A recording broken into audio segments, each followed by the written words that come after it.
Hello, everyone, and welcome to day 3 at ProCon 2021. My name is Vanessa Way, and I'm Chief of Staff at JCC Association. I'm thrilled to welcome you to Lead Healthy by Example, Safeguarding Community Health and Your Own. Before we begin, I want to give you a few housekeeping notes. You'll notice this session is being recorded. And we understand some people don't want to be recorded. And in that case, you may turn your camera off. But we encourage everyone who's comfortable to keep your camera on so we can feel all together and we're a good sized group. It would be nice if we could all see each other. The other thing I wanted to mention was we want everyone to feel that they belong. And we're working very hard to build inclusive spaces in which everyone feel welcome, respected, safe, and included. And to that end, we encourage you to rename yourself in Zoom with your name, your agency, and if you're comfortable, your personal pronouns. We've also enabled closed captioning, and you have the option to turn it off on your own device if you choose to. There's a button at the bottom of the toolbar screen. Please reach out to me in chat. Again, my name is Vanessa, if there's anything I can do to help your experience during this session. So ProCon is the largest JCC movement gathering ever, and we so appreciate the generous support of our sponsors, which allowed it to be offered at no cost to the JCCs and the JCC professionals. More than sponsors, these companies and organizations are truly our partners, and their representatives are deeply invested in the JCC movement. Our speaker today certainly personifies this sentiment. Melissa Rosen is the Director of Training and Education for Sharsheret, a national nonprofit who for many years now has been working with JCCs, providing resources and guidance about wellness and fitness, as well as Jewish living and learning programs that inform and encourage everyone to be proactive about their health and cancer risk. Melissa is also a 2-time cancer survivor who is passionate about cancer support and advocacy and the Jewish community. Fun fact about Melissa, she currently lives in a place with no JCC, and she deeply misses the day when the Nashville JCC was the center of her life. I'm proud to welcome Melissa to lead this enrichment elective. Melissa? Thank you very much for that warm welcome, and thank you all for coming today. As Vanessa said, again, my name is Melissa Rosen. I have been with Sharsheret for 6 years now, almost 7. And I want to thank the JCCA and the ProCon planning team for making this program available, and to thank each of you for joining us today to explore the important topic of self-care and how that can actually lead to community care. So today, together, we'll do a few things. I will briefly introduce you to Sharsheret. We're going to talk about personal risk and how to manage it and mitigate it, and how caring for yourself not only serves you, but friends and family and the entire community. So for anyone who is unfamiliar, Sharsheret is a national nonprofit organization that provides free psychosocial or emotional support to women and families facing either ovarian or breast cancer or a genetic mutation that leads to higher diagnostic risk. We educate the Jewish community as well about living proactively to reduce risk and supporting community members that are impacted by cancer. I actually want to quickly encourage you to visit our exhibit booth directly after this session to learn a little bit more and view some uploaded resources. So as you might have realized, Sharsheret is a Jewish organization, and I just want to briefly explore why we need a Jewish breast cancer organization. So for some, it's a genetic issue. In the general community, let's just take the United States, for example, because I see you're from all over. 1 out of every 500 to 800 people men and women, people of all faiths, all ethnicities, carry a mutation on one of their genes that raises their risk for breast or ovarian cancer or some other cancers we'll talk about. One in as many as 800, or as few as 1 in 800. In the Jewish community, specifically those of Eastern European or Ashkenazi descent, that number is 1 in 40, as opposed to 1 in 800. And so while hereditary breast and ovarian cancer is actually only 5 to 10% of breast and ovarian cancer diagnoses, if one carries that mutation, they need to take different measures, preventative measures. And that's important. So we need to educate our community on that. And sometimes when someone's facing cancer or frankly, any illness, they have specific cultural or religious needs, because the reality is everybody deserves culturally meaningful support when facing illness. And we know that when somebody's non-medical needs, which include cultural and religious, when their needs are met, they have better medical outcomes. So that's why we do what we do. But I do want to point out that Sharsheret, while a Jewish organization that provides culturally meaningful support and education, our programs are open to absolutely everyone. A quarter of our callers have no connection to Judaism. And although we have those resources available, Sharsheret has no religious agenda. And all of the support we offer is free and confidential. But now that I've introduced you briefly to Sharsheret, let's talk about all of us. So at Sharsheret, we have very big, very warm feelings to the stories that we hear.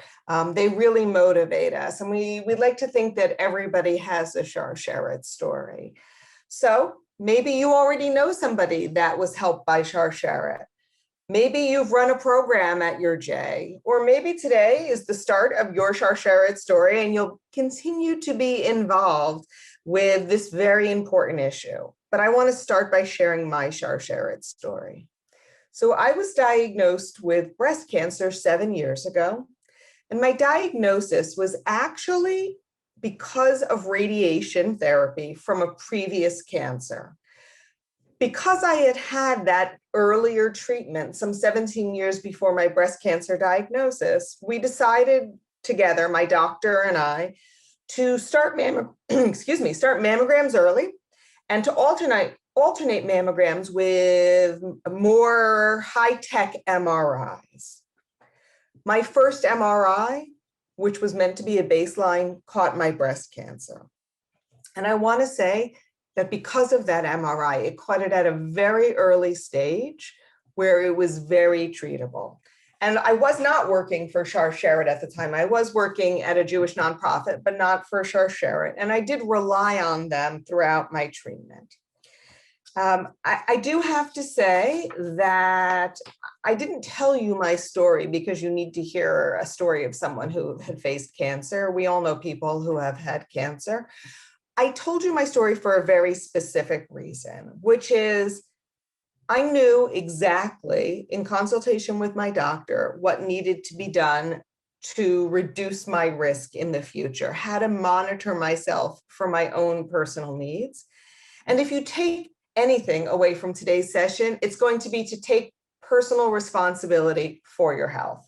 Now, obviously, I come at this through a breast cancer lens, but we're really talking about all health here. And I want to point out that I'm not going to offer you any medical advice because we're all different and I don't know each of your individual stories. And frankly, I'm not a doctor. But that's why I'm asking you to know yourself and your family history. And so I'm going to give you some very concrete tips so that you can live empowered, take control of your health. So the first is to know your family history. This is actually a very important thing to know.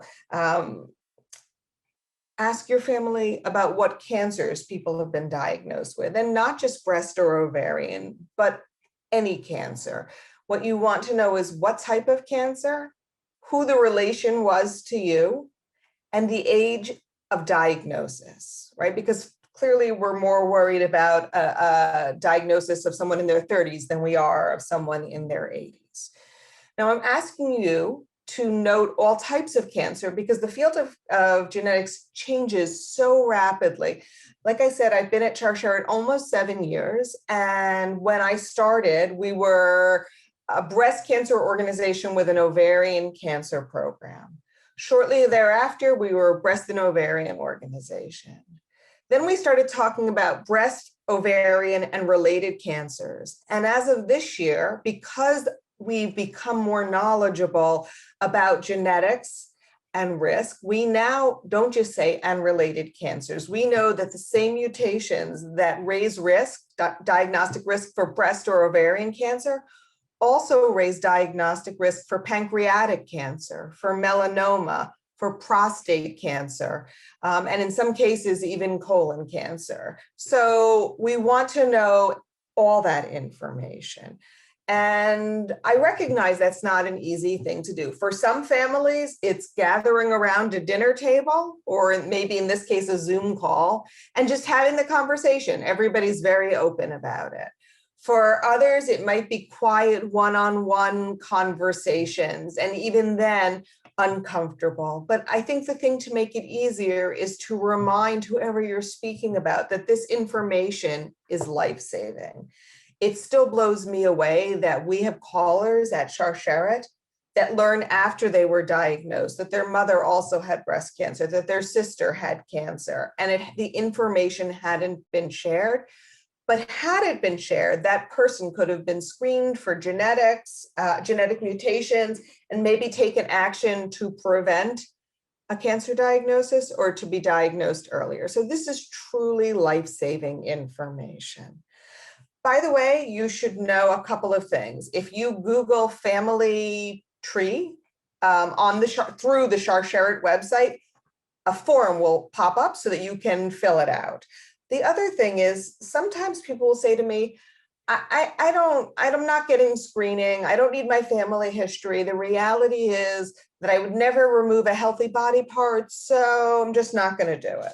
And I just want to say that even though we're not going to get into the weeds on this, there are lots of options if someone does test positive for a genetic mutation, and prophylactic surgery is only one. And the important thing about knowing your mutation status or your family history is that these are actionable mutations. There is something you can do if you learn you carry a mutation that raises risk of breast and ovarian cancer. There are certain mutations, ones we're not talking about now, ones that don't relate to cancer, where if you learn you carry the mutation, there's nothing to be done. You just wait for the disease to come. That is not what this is. And that's the reason to know your status. We'll go back to that in a little bit, but I want to share some other really important things with you. So one is knowing your family history. Two is knowing your own body. Even without a genetic mutation, none of us are off the hook for knowing what's normal for our bodies. You need to be aware because you won't know when something's wrong unless you know what your body feels like when it's functioning at peak capacity.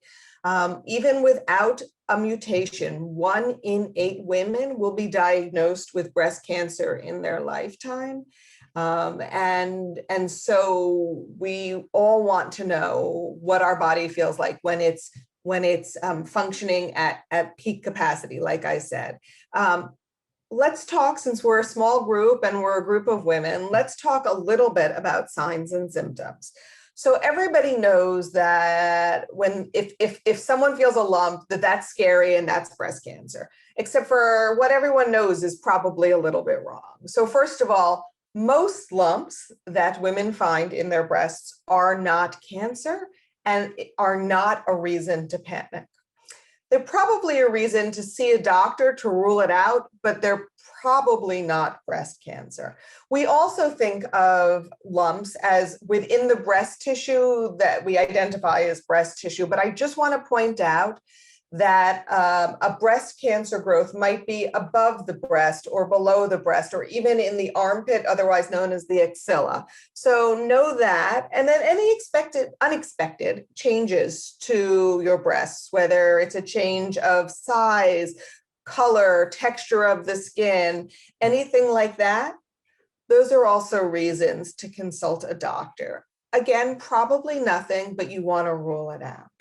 And it's not obviously just your breast you're worried about. Anything that comes up that is new and doesn't feel right should be addressed with a healthcare professional. So we've talked about knowing your family history. We've talked about knowing your own body. I want to talk for a second about healthy living. And I want to encourage you to be proactive about your entire health, like I said, not just breast health. All those things that the doctors tell us to do that we have no interest in doing actually do mitigate risk, not just of breast cancer, but of all cancer, and not just of cancer, but of heart disease, of diabetes, of dementia. These behaviors are win-win behaviors. So what are these behaviors? They won't come as a shock to you. One of them is eating well, right? We're not telling anybody to go on a restrictive diet. Those are unsustainable and not healthy anyway. What I'm saying is that most of the time when we sit down to a meal, and sitting down to a meal is actually important to be mindful about the way we eat. If it's got lots of colored vegetables on it, different colored vegetables on it, and a lean protein and whole grains, that means that we can have the birthday cake when we want. The holiday of Shavuot is coming up, and cheesecake is featured heavily at Shavuot. So you can have a piece of cheesecake, but maybe don't buy 3 different flavors, because then you'll be tempted to eat 3 different flavors of cheesecake. Use your best judgment. Another thing is to be active. Again, I'm not asking anybody to run a marathon, unless, of course, they're interested in running a marathon. And then maybe you have a program at your JCC. Sharsheret has Team Sharsheret. So, definitely reach out to me about that if you're interested. But what I'm saying is make sure that you move every day. Take a walk around the block, go for a jog, go bike riding with friends or kids, go, whatever it is. And by the way, moving more in those kind of ways actually helps with the third thing on our list of healthy behaviors, which is stress reduction. Okay, so a couple of things about stress reduction. I know that the past 14, 15 months have been incredibly stressful for all of us and for many, many reasons. And it may feel like this isn't the year to ask somebody to embark on a stress reduction program, but actually this is exactly the year to do it. Sure, we may be more stressed, but the benefit is that in the past 15 months, so many stress reduction programs have popped up online. In fact, your JCC may be offering online meditation or yoga, or maybe depending where you're located, you may have even started having outdoor classes or indoor classes. And then if that's the case, I'm very jealous, but there are a lot of opportunities for that. And stress reduction, moving more, eating well, these are all things that actually shockingly reduce risk of all of those diseases I mentioned, including breast cancer. I don't have the figures with me now, but I remember when I started working for Sharsheret, they gave me percentages, and I was shocked at how much those behaviors actually reduced risk, whether someone carries a mutation or not. So we've talked about 3 things: family history, knowing your body, and stress reduction. You're going to take those 3 things to your doctor, to your healthcare provider, and you're going to have a conversation.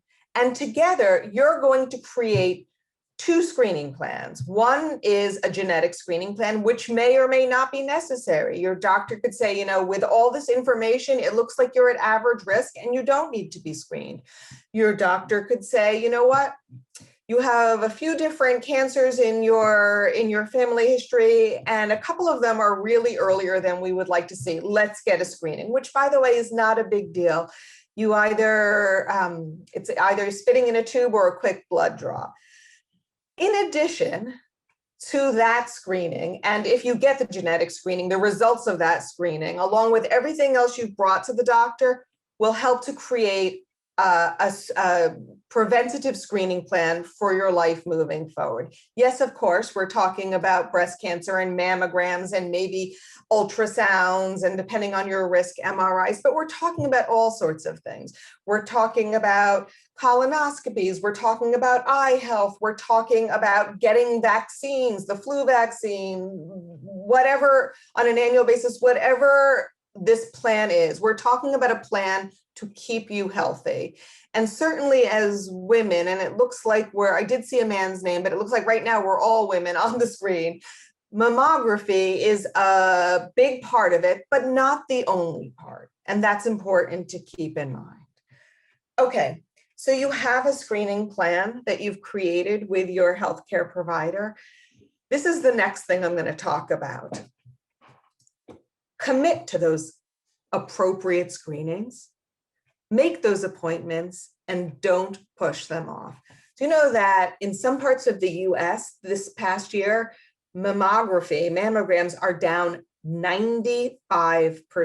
Those are just regular screening mammograms, not people who felt a symptom that caused them to go. These are just the annual mammograms that people have, down by 95%.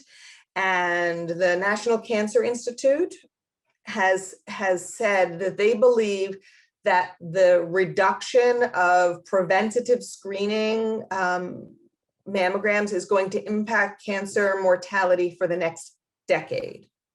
So that's kind of a scary figure, and that's only about cancer. It's not about other things. So here's what I want you to do.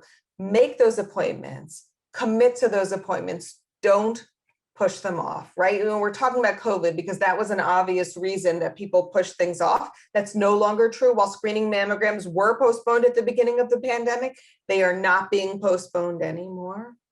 But there are other things, right? It's uncomfortable. I'm busy. I have commitments at the J. My kids need my help. I'm not feeling well, whatever it is. There are so many reasons we put off self-care. And what I want to remind you is that there isn't a person on this screen who would allow a child, whether that child is 3 or 33, who would allow that child or grandchild to let a lingering cough go without a visit to the pediatrician. If one of our children is sick, we care for them. We don't say, I'm too busy to take you to the pediatrician. And so that's something I want us all to internalize, that we have to put ourselves on our own list. We have to care for ourselves the way we would care for any loved one, because we deserve that. It's critically important. And while everything we spoke about definitely lowers risk, unfortunately, it can't prevent all diagnoses. But if a diagnosis does occur, it means that very likely a person will be diagnosed sooner, which increases survivorship and may even allow for less invasive treatment. And being healthy really gives people the strength to heal. So I started by telling you my Sharsheret story. Let's move for a second into yours. We spoke today about the importance of caring for ourselves and a few important ways to engage in self-care. This is true for everyone, but self-care is particularly important for those here today for 2 reasons. So you all work for a nonprofit organization, which means the chances are that are very, very high, that you're putting way more than all of yourself into your job, because that's what we do. You need a break. And the time to engage in self-sustaining behaviors. And the good news is that many of you work in a physical place that makes it easier for you to do that. You have access to classes, fitness programs, and more. I actually love when I used to travel for work and I do a program at a JCC. And I'd always finish with the line, you know, we've given you some great tools to live healthier today. And the good news is we're all sitting together in a JCC and they have the tools to keep you on track all year, to ensure that you stick with these behaviors that you've committed to today. And so it's great for your members. It's great for you too. Take advantage of what your center offers. You know, sometimes I'm out there in communities preaching self-care and someone challenges me. They say, look, I know I should do this stuff, and the but could be anything, but I'm too busy, but I'm too scared, but I don't have insurance, but this, but that. Awesome, Bonnie. Thank you for that.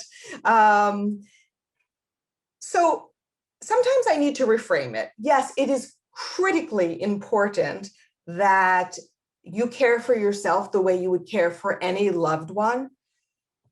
But for some, that's not enough, and they need to think of it differently. So how will your children, here's where I meant to say 3 or 33, know it's critical to care for themselves unless they see you doing the same thing? Anyone here who's a parent knows that do as I say, not as I do is a non-starter, right? You need to model that behavior.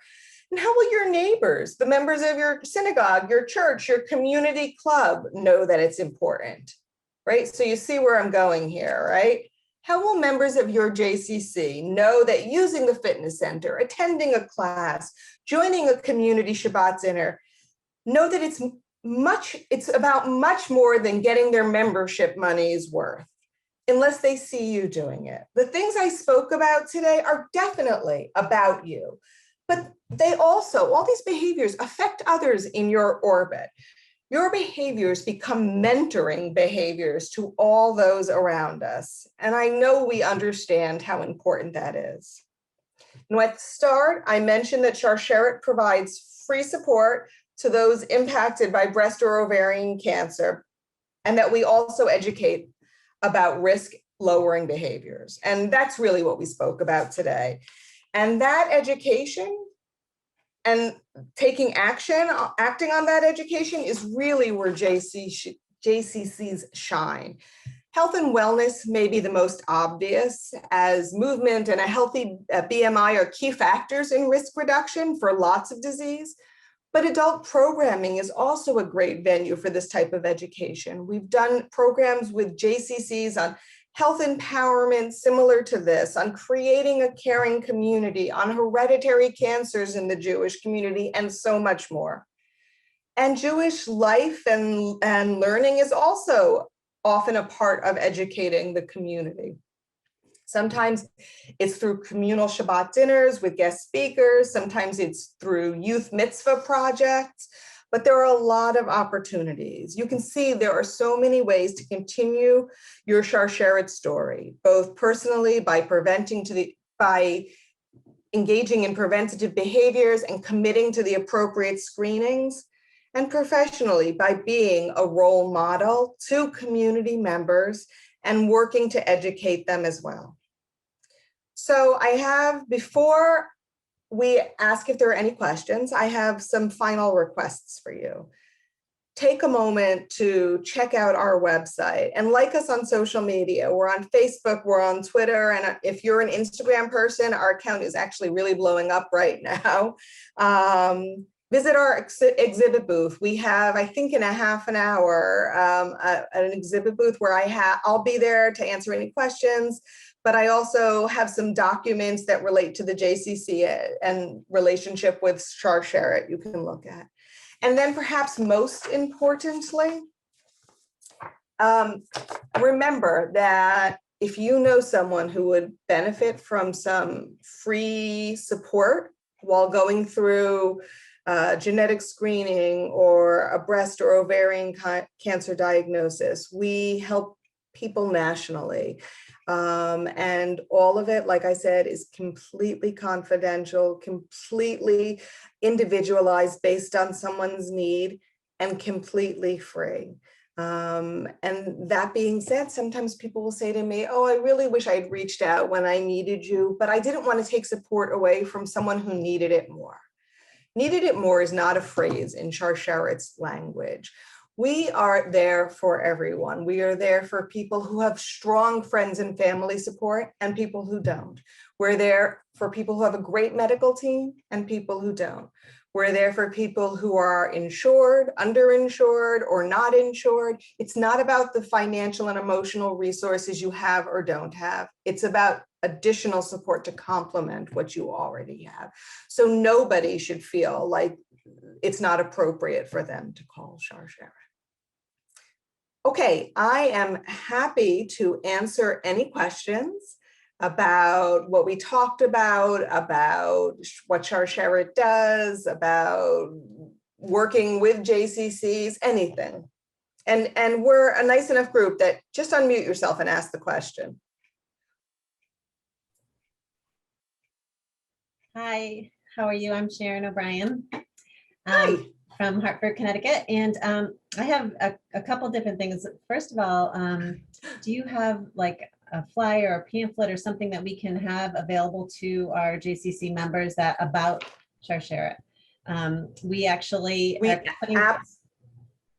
we're putting together right now all sorts of resources on medical information, health information, and we would love to have that available. Absolutely. We have a couple of pieces that may be helpful. One of them, oh, I may have them right here to show you. So one of them is, you can't see because of my background. Wait, I'll unblur my background. One of them is a signs and symptoms card. Oh. And on one side, there we go. On one side, there are pictographs of breast and ovarian cancer symptoms. And on the other side are some fast genetic facts. Right. That's a very popular one because it's available to, like, it's of use to everybody. And then we have another one that is really just about why support is important wherever you are and whatever stage you're in, and a little bit about what Sharsheret can do. So those are two of many we have, but that sound appropriate. And if you want, you can pop your email into the chat box and I will reach out to figure out how many you need and where to send them and things like that. And then you also said you had another question. Well, it's more of a comment. I have worked at a hospital for quite some time, and we were trying to do something for Ovarian Cancer Month. And we found that even the surgeons weren't really thrilled about doing something for the community because nobody really wants to talk about that unless they have ovarian cancer. So, and there's not a lot of screenings for it, but I found this organization called TEAL. I don't know if you've heard of them. It's Tell Every Amazing Lady. Tell Every Amazing Lady. About ovarian. And so for everybody out there, if you are interested, they send these little postcards to you. And I've already ordered some for September, and we're going to have them available at the desk for people to take. And then instead of doing something very specific as a class for Ovarian Cancer Month, and it's actually all GYN cancers are in September, we're going to do a cancer prevention program. So we have a naturopath here that is doing things about your environment. So that's also huge, as well as the food, but to, think about what you're using on your skin and what you're using to clean your counters and all the aerosols that are out there and how important that is. So that is something that I think we're thinking will be a little bit more successful than just talking about ovarian cancer, but having all that information there that you shared, it will also be helpful. Absolutely. I think one of the reasons that we don't necessarily we don't advertise programs just about breast cancer or just about ovarian cancer is because, just like you said, nobody wants, that's a downer, right? So we do fun things, we do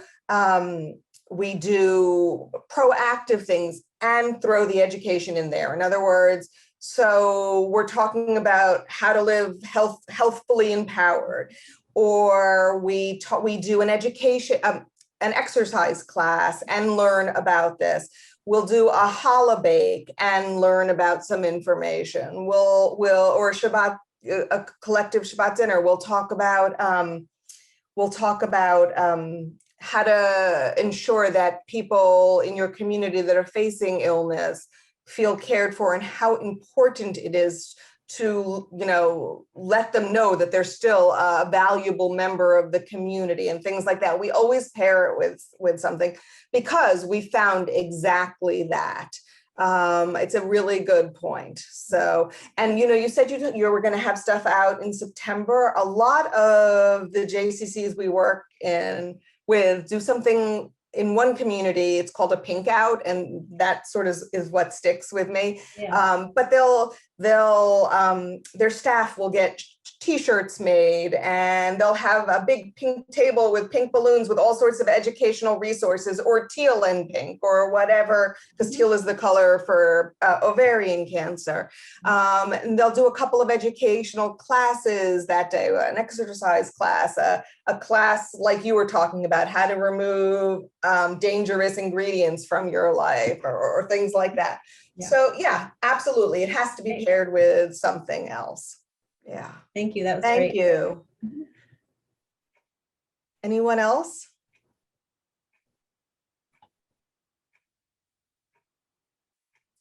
Vanessa, you told me a couple of questions came in ahead of time. Yes. So someone wrote, one of my colleagues mentioned that his Jay's Fitness Center has specifically educated trainers for people with cancer. Yeah. So that's actually something that that more and more JCCs are doing. If they have on-site fitness centers, they're training their trainers to alter exercises to make them safe for people who have gone through different physical illnesses. For instance, the one I'm most familiar with, range of arm motion is always an issue for someone who's had a mastectomy, and they may not be able to do certain things. So if your trainers have been educated on how to alter an exercise to make it safe, then that encourages people to get back into a good state of physical health. I'll give a shout out to Nashville here, because I know that they've trained their health and wellness team. I want to say it's 27 different cancers or 27 different illnesses that might need exercise modifications. If you're interested in this, you could email me. I'm going to put my email in the chat, and I can connect you with someone, or you can always stop in our booth and I can get your information to connect you with someone. But that's a very welcoming thing, and a good way to get people who need to recondition themselves back to doing that in a safe way. And not offered amazingly in many places. So you might find that it even, you get a small boost in membership, simply because that even like the big workout places don't, the gyms don't necessarily have this. So that's good. Dorothy asked a question. So, sleep actually, I'm not an expert on this, but what I've learned from actually one of the webinars we've given at Sharsheret is that sleep is actually a key ingredient in remaining healthy. And there have been many studies that show that people who sleep consistently 4 or 5 hours a night, that's all they think they need, don't live as long, even if it's not specifically disease related. That sleeping is when your body mends itself, and repairs whatever damage it's able to repair, that kind of thing. And certainly it's one of those pillars, like I've mentioned, eating well, moving more, reducing stress, maintaining a consistent sleep habit. It's always best to not sleep too little, to not sleep too long, and to try and sleep relatively consistently the same amount every night. Yeah, it's a good point. Thank you. Sure.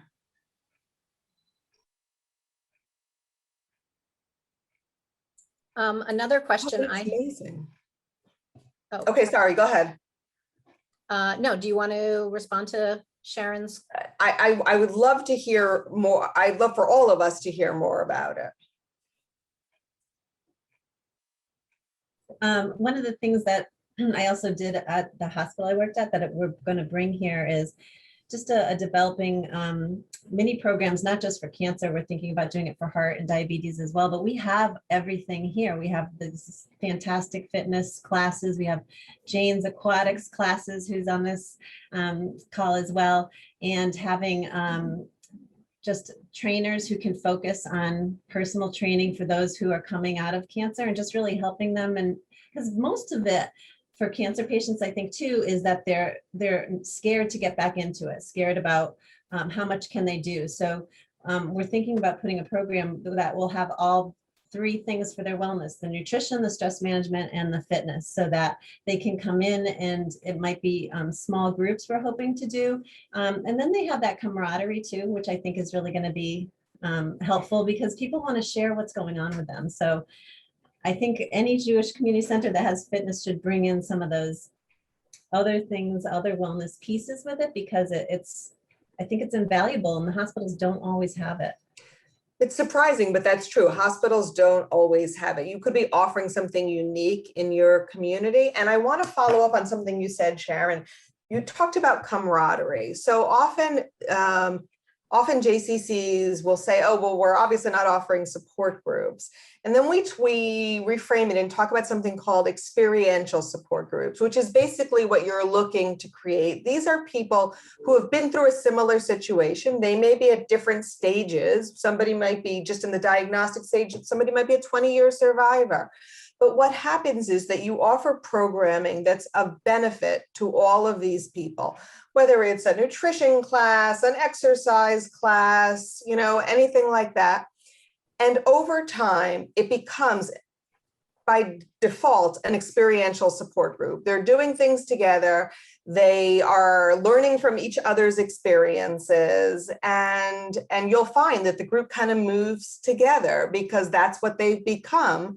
And there's so many reasons to consider that type of support group. First of all, in a normal, process-based social worker run support group, it's hard to have someone who's just being diagnosed and someone who's a 20-year survivor, because their issues are so very different. And there's expense. You have to have somebody to lead it on a weekly basis and things like that. And that's and experiential support groups might even start doing programming on their own. They may come to you and say, we've done a couple of classes, we've done this. This group really wants to do something else together. Would you consider helping us with that? Sometimes I'll hear, a group came to us and they wanted to give back to the community and asked how a group they could volunteer. In the community I'm thinking about, the JCC sort of partnered with JFS on this type of programming.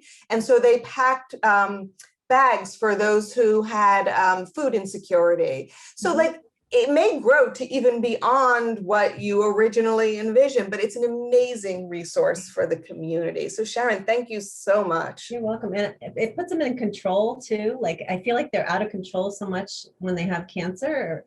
You just feel like you just can't do anything. And so then you're saying, okay, here's some things you can do. So yeah. We're excited. We're hoping it works. We'll let you know next year. I would love to hear more. Any other questions? Hi. Hi, how are you? Good. So I have been involved with Sharsheret for many years, but at our JCC in Columbus, one of the things that has worked really beautifully, specifically with Sharsheret events and programs, is partnering. So we've partnered with synagogues and temples and women's philanthropy and based at our federation, just to kind of get the word out even more. but it's such a topic that is so close to so many people's hearts that when we partner, it just seems to create so much more of an energy at any of our programs. We're actually now trying to work on a program that is with our local mikvah, which is the ritual bath. And our local mikvah is not strictly, sometimes it's a strictly Orthodox, but it's open to everybody. So it's something that a lot of people, it speaks to a lot of people, and they're very, very excited about working on an event. And just one more thing I want to give a plug for, which is Pink Day. The reason why Sharsheret Pink Day is so special is that it's not in October. And people are a little bit pinked out in October. And I think one of the things that's so cool about it is that it's in February, which is a time where it's winter and it's kind of blah, and there's just so many things you can do with it. And what we've done is we've set up tables in our fitness center, and we have giveaways, and we talk to people, and we kind of get more information to our members. And it's such a far reach because we plant ourselves in our JCC where we have the most foot traffic. And it's fabulous because specifically it's not in October.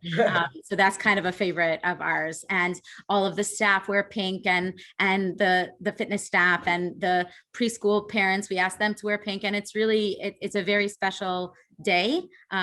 This year was a little bit different, obviously, but we still did it. And yeah, so that's, I think, a really powerful tool as well. Thank you so much for sharing. Yes, you've been a Sharsheret partner for quite some time, and we love all the work we do with you. We're almost out of time, but any other questions? Yes, Jane. I don't have a question. And often we always share the things that have worked and that we're excited about, but sometimes we don't share the things that didn't work. So I would like to share something that didn't work, so that somebody else doesn't make this mistake. Along the lines of a pink day or a breast awareness experience, we decided to dye one of our pools pink. I was so excited. I had heard that other pools had done it, and the dye was specific to be used for this. We decided to do it in our whirlpool because it was the smallest pool and might show up best. But what happened was the dye adhered to the peripheral tile and to people's skin. And it could be washed off fairly well, but I don't recommend it. And we won't do it again, no matter how cute it sounds. Thank you for sharing that. Wow, I've never heard of anybody trying to do that. It was very cool in idea, you're right. Yeah, best story ever. So, okay. So I am going to encourage you to put your email into the chat if you want me to connect with you, and to stop by our booth in the next, during the next hour. But if there are no other questions, I'm happy to turn the program back to Vanessa, because I think she has some follow-up stuff she needs to do. I do, but before that, I actually have one other question that came in earlier, and that was, they wrote, I know someone who may benefit from your support. She was just diagnosed with breast cancer. What do I do now? How do I help her? So great that you're thinking about that. Thank you. I hope you're in the session right now. So there are lots of ways to connect someone to Sharsheret. First, you can simply give them our website address, and there are plenty of ways there to click and get more and click and talk to somebody. But if that person is feeling overwhelmed, or that person really, needs someone to reach out to them directly, the best thing to probably do is, with that person's permission, send an email introducing us. You can't just give us a person's name and contact information and say, please reach out to, because we take privacy very seriously. But if you ask that person and they say, sure, I'd like to be introduced, you can send an email to that person and to me, and I will get them connected to whatever programs we have. And we have a wide range, from peer support to a survivorship program to a program for young families where they're dealing with breast or ovarian cancer. The child gets a huge box of toys called a busy box, age and interest appropriate. And underneath is a packet of information on how to talk to children about cancer in a age appropriate, developmentally appropriate way. There are so many programs, and we even offer some subsidies for some non-medical things like purchasing a wig or finishing a breast reconstruction. So there are a lot, and just talking to a social worker. Sometimes it's just talking to a social worker. So definitely introduce that person to us, and we will reach out and make sure that we give them as much support as they need. Thank you. Thank you for asking that. Great. Anybody else? Okay. So first of all, thank you, Melissa. This was amazing. And I know I got a lot out of it, and I'm assuming everyone else got a lot out of it as well. It's amazing to know what kind of support there is out there and how you work with our JCCs to get the word out and to get the support that people need. So thank you. I just wanted to, hold on. I missed, okay. So as Melissa said, we are going pretty much right into our virtual vendor hall, and Melissa's booth will be there. You can find the link in Spot Me, or we're going to put the link right here in the chat, so you can just click it and be sent to our booth, her booth, but I'll be there as well. And that is from 1:45 to 2:45. So we look forward to seeing you, and Melissa will be there to answer any other questions privately or publicly, whatever you need. And after that, we're going to have our very exciting final session of ProCon, which is the Power in Community, and that's at 3 p.m. And we do hope you join us. Again, you can access it through Spot Me, and enjoy your final day at ProCon, and thank you.